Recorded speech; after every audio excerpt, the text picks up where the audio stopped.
Aksi bocah merusak momen romantis pengantin menjadi viral di media sosial.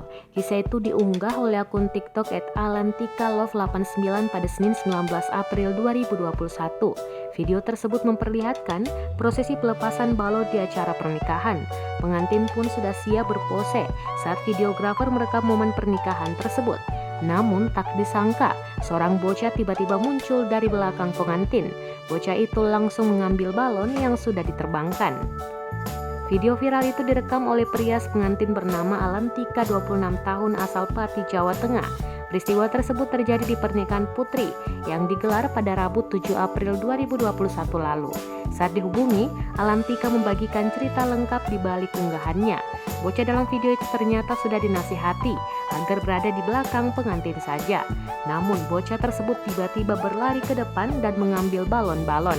Menurutnya orang-orang yang berada di sana terkejut melihat aksi tak terduga bocah itu. Meski begitu, sang pengantin tidak marah pada bocah yang telah merusak momen romantis pernikahan mereka.